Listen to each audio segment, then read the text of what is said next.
In today's show, I'm taking a look at what I'm looking for in Sunday's NBA games. Michael Bolton. Thanks, Josh. It's Michael Bolton here, and it's time for another episode of the Locked On Fantasy Basketball Podcast. Let's get to it. Let's get to it, indeed. You are Locked On Fantasy Basketball, your daily fantasy basketball podcast, part of the Locked On Podcast Network.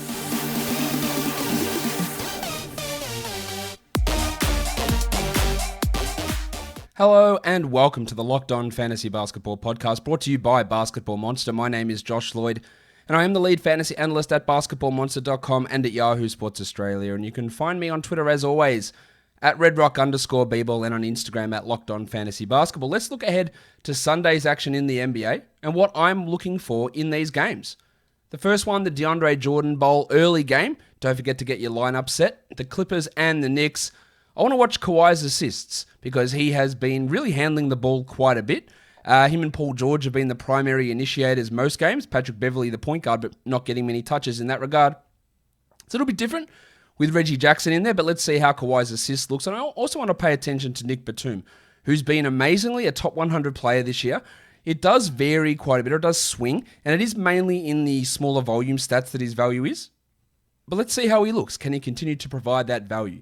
For the Knicks, Emmanuel quickly has been playing at a pretty high level. Now he is, of course... Sometimes maybe good, sometimes maybe shit. But the minutes have been up, Peyton's minutes have been down. Tom Thibodeau is a stubborn asshole, so it's unlikely he's ever going to start him. And does that put a cap on what he does minutes-wise? Will he ever get to 30? I'm not sure. You take a flyer on him, as I've said about 5 times this year, and then, of course, he plays 5 minutes and has 2 points. Let's see what he can do. Let's see if he can string together 4 consecutive really solid games and keep that shooting at a high level. I worry about his overall upside because he doesn't do much peripherally, but let's see what he can do. And then Julius Randle's field goal percentage. It has been coming down a little bit of late. We've seen the efficiency drop off, and some of his early top 20 numbers aren't necessarily the case anymore for Julius. So that is worth watching with his efficiency falling off a little bit at the present time. The next game, it is the Donovan Mitchell Bowl, the Jazz and the Nuggets. Why is it the Donovan Mitchell Bowl? Because the Nuggets drafted Donovan Mitchell and they traded him to the Jazz for Tyler Lydon and Trey Lyles. Let's pay attention to Bojan Bogdanovic for the Jazz, who has been terrible for the vast majority of this season, but he was really good last game. The Jazz, guys, the Jazz are the best team in the NBA at the moment. They are just crushed. I think they've won 10 in a row, and 9 of those 10 have been by double digits. It might even be 11 in a row. They are destroying teams. And Bogdanovic has been playing terribly. Although against Dallas, he was really good. So which Bogdanovic are we getting? I want to see not just if he can hit shots, because he can hit 80% of shots one game and then 30% for 4 or 5 games, but what else does he do? Can he give us 5 rebounds? 3 assists, a steal? That's what he needs to be a consistent contributor. And then Royce O'Neal. The Jazz have got one of the best streaming schedules for next week, so I want O'Neal to be able to provide rebounds, to hit some threes, to get some steals, and show that he is worthy of being a stream option on those 3 days. We also want to watch Jordy Clarkson, Joe Ingles, but they're the 2 guys I'm paying attention to. For the Nuggets, the headmaster, Jamal Murray, who played well last game, but has been struggling for big chunks of this season. Can he get his assist rate up? But more importantly, can he just be more efficient? It's been a real problem for him. His elbow's been rooted for majority of this season. Let's see whether he can look at least... He's never going to look like Bubble Murray. That's just not going to happen, much like we're not going to see Bubble Mitchell, or we're not going to see Bubble TJ Warren. Those players aren't real. They don't exist. So Murray just needs to get back to a level that he was last season. And then Michael Porter. What will the Dr. Michael Malone do? The frustration from this bloke is continual. Porter he's got issues. There's no doubt about that, but he is a guy that is significantly better than Will Barton and should be playing 30 a night, not these 19-minute performances that we got from him last game. Let's see if there's any reason for Malone to be doing that outside of he's just Michael Malone. If there's a real problem with Porter's defense, or if Barton's outplaying him, of course that's a lie, but let's see what's going on with Mick in this game and see how it looks. The Sixers and the Pacers, the Timothy John McConnell Bowl. Seth Curry has been a little bit down since returning from COVID. And we want him to be back at his best because he was top 100 comfortably before that injury/illness. It was ankle injury and COVID that set him back. So can he get back to that level? We're still holding him. And then Matisse Thybulle. He's taking away Tyrese Maxey's minutes, Will they play Thibault when Prison Mike Scott returns? That's another question we don't know. But Thibault, especially on a Sunday, is an option to look at for blocks and steals, because if he's getting time in games, he will produce those stats. For the Pacers, Jeremy Lamb has been a little bit up and down. The shooting numbers are something to pay attention to, but let's just see what his minutes look like. He'll start again. How much usage does he get? There's an opportunity here for him. While Miles Turner, it's time to focus on him because the blocks are unbelievable. They are crazy. And he's had big block seasons before, nothing like this. At some point, you just fear that they are going to drop, but I want to see why they're not dropping. Is it just because he's playing way more minutes? There's got to be more to it, though, than that with Turner's blocks. So let's have a look to see what his shot blocking numbers look like. The Magic and the Raptors, the Serge Ibaka Bowl. Terrence Ross is one of these blokes. Sometimes maybe good, sometimes maybe shit. He's wildly inconsistent, but he scores, he hits threes, he gets steals. He's pretty good at free throws most of the time. He does deserve a 12-team roster spot in most cases, but he's worth paying attention to. And then Cole Anthony. I really like the improvement we've seen from Cole. I think he is still worth a 12. Look, I would rather have him than Emmanuel quickly at this point.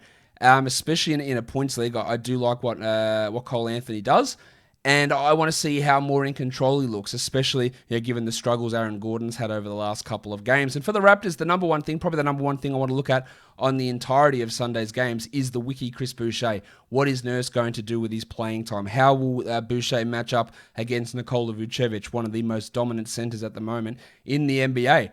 Now about Boucher. People criticize me, and I get criticism all the time, and that's fine. Oh, Josh Lloyd was... And the weird one is, man, Josh Lloyd turned me on to Boucher, said to take him late in the draft and see how it went. Man, Josh Lloyd was so off on Boucher. He had him ranked like 95th. That's so way off. He didn't know what he was talking about. He was saying Nurse didn't trust him and he wouldn't play. You're right. On both those things, I did tell you to pick him in the later rounds, and it was a great option. I also said I didn't trust Nick Nurse, which looks stupid. Now, I don't think it looks that stupid. Nurse does not trust him consistently, and this is the problem we saw with him and all the free Chris Boucher bullshit we saw last year. And these were the worries that I had with him coming into the season. I want to see if they will just play him 28 to 30 minutes each night, and evidence says they will not. And that is reducing the value. How does he look in a Vooch matchup? It is a big key. And then Pascal Siakam, who, again, I was further down on than a lot of people. And he's struggling. The NBA, they figured him out. It feels a little bit that way. His defensive numbers have come way down. His efficiency's not there. He's just not the same player that we saw at the beginning of last season. And let's not forget something. He wasn't the same player at the end of last season that he was at the beginning of last season. But the Raptors being stationed in Tampa has impacted him. Playing in the bubble impacted him.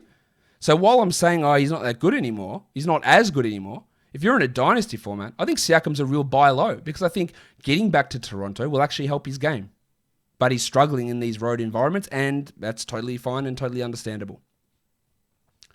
The Nets and the Wizards, the Garrett Temple Bowl. DeAndre Jordan, he is like 84% from the field. It's a phenomenal number. There's almost no way it sticks. Every shot he is taking is at the rim. I think he's missed 11 shots, 55 of 66 from the rim this season, according to Clean the Glass. Like, they are insane numbers. He's been like a 68, 69 Giggity. % guy from the rim for the last couple of seasons. At his peak, he was 74, but he's 84. Look, nobody is 84. So if that number comes down and his minutes stay at 20, he's not a 12-team league guy. And then I want to look at Jeff Green. My name is Jeff. Who's shooting also like 65 or 66% from two. Some insane number. He's coming off the bench. He's providing like 14-team league value. What's his role going to be? I imagine it's relatively consistent, but why are his 2-pointers so high? For the Wizards, Denny Avdia should be returning, so what can he do? I am not keen on him as a 12-team league player, but a 14 to 16-teamer. Avdia is someone to take a look at. Let's see how he looks in his first game back. And then Robin Lopez, but mainly looking at the center position as a whole. The Wizards did release Jordan Bell today, so we're down to Wagner, Lopez, and Alex Len. You could easily convince me that Len's the best center out of that group. I think in equal minutes, Len is a much better fantasy player than Robin Lopez. Lopez is going to need 36 minutes to me to be a 12-team must-roster guy, and he's not getting that. He's a drop to me in 12s, and I want to see how the minutes look with him and Len and Wagner. Wagner by far the best on a per-minute basis. How that all looks and what sort of leagues we're targeting Lopez in. The Cavs and the Wolves. The Anthony Bennett Bowl. Andre Drummond, will he continue to have an insane usage with a terribly low field goal percentage? Maybe. More importantly, the minutes. 24-24 for him and Allen last game. It was a bit of a blowout, But even in that blowout, Sexton played 35 minutes and Garland played 31 minutes. So it wasn't just the blowout that limited Drummond's minutes. There are a lot of Andre Drummond stands out there. Josh, how can you be so against him? He's a defensive anchor. He's the only reason they're playing this well. I don't believe any of that's true. I don't believe he's a defensive anchor. I will say one thing. He's very good at getting steals. He's great at playing passing lanes. He's very good at that, and he is a master rebounder. He's a horrendous offensive decision maker. He is not a good defender as a whole, and he's not a good rim protector. I would just be starting Allen. Screw politics. Screw this shit. I'd just start Allen, play him 28 minutes, and put Drummond in a role where if he gets 40% usage playing 20 minutes a night, it's not as laughable as it is when he's playing 30 minutes and having a 47% usage in a starting lineup, which is an absolute joke. I want to watch Dylan Windler as well. I've really liked what I've seen. Now, the path to minutes with Prince, Osman, Nance, Love returning, it's tough. But Prince isn't the future. Love surely isn't the future. To be honest, Nance isn't the future. For as good as he is, and for as important as he is to the Cleveland team and the Cleveland area, and he is massively important. He is the face of this franchise. He won't be for long. Sexton will be, but he is Cleveland at this point. But he's not the future of that power forward position. It might be Windler. I want to watch him, and just to keep an eye for dynasties. And then the Wolves, they benched Jared Vanderbilt last game. If Towns is back, if One-Show is back, what's his role? Now, he still played 25 minutes or so coming off the bench. So, that's what we want to have a look at to see what his role is going to be. And if he plays 20 minutes a night coming off the bench, Towns and One-Show out, let's see what that role is for Vanderbilt. But when you're dealing with one of the worst coaches in the NBA, you worry about what they're going to do in terms of playing time for him and where it all fits in, unfortunately. So that is definitely a concern. And then Anthony Edwards started the last game. He scores fine. And there probably isn't a higher upside player on your wire. So if you want to grab him, by all means. But you know you're going to have issues with field goal percentage. You're going to have an issue with lack of defensive numbers. All that stuff is going to be an issue with Anthony Edwards. Let's look at streams now. We're talking about Royce O'Neal, TJ McConnell, Gaz Harris,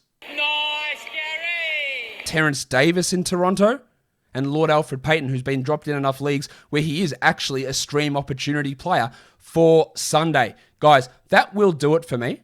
I'll be back tomorrow with a waiver wire show, with a pregame show, with a what to watch for show, and a recap show.